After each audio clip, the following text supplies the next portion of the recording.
په یوه لرې پښتون کلي کې د غرونو ترمنځ یوه کوچنۍ کورنۍ ژوند کوي.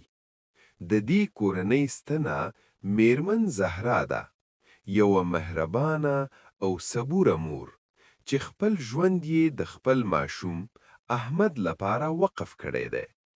هره ورځ د کور کارونه کوي، کور صفا کوي، خوراک تیاروي او خپل زوی ته خونه او روزنه ورکوي.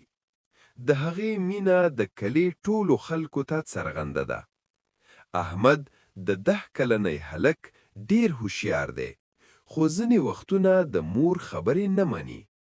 هغه لوبو ته ځي، له خپلو ملګرو سره وخت تیروي او د مور نصیحتونه هیر کړي وي. یوه ورځ احمد له خپلو ملګرو سره لوبو ته لاړ. هلته یې یوه لوبه وګټله او ډیر خوشحال شو.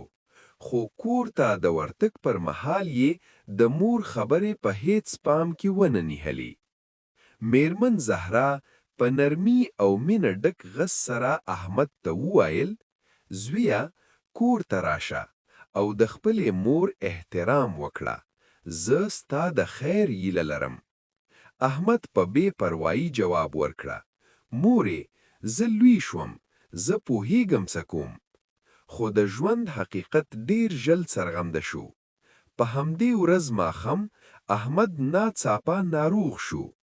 د سر درد، تبې او د بدن درد عمله یې په ځای نشو کیده. میرمن زهرا بې وخته پاڅېده، دواونې تیارې کړې او ټوله شپه یې د احمد خیال ساته، پرته د کوم شکایت نه. هغې خپل زوی ته د مینې هره لمحه ورکړه. د هغه لپاره یې هره شپه بې خوب تیره کړه.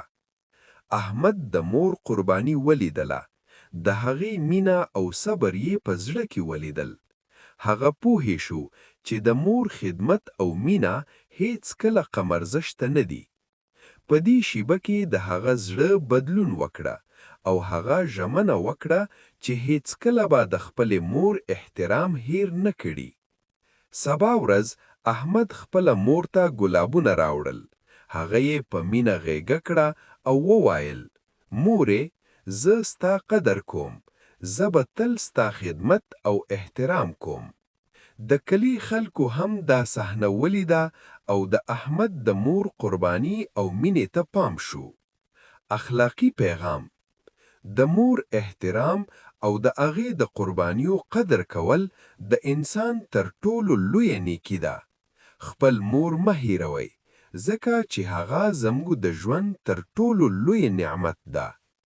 هر ماشوم باید پوه شي چې د مور مینه بې ارزښته نه ده او هره ورځ یې قدر کول زموږ د اخلاقو لویه برخه ده.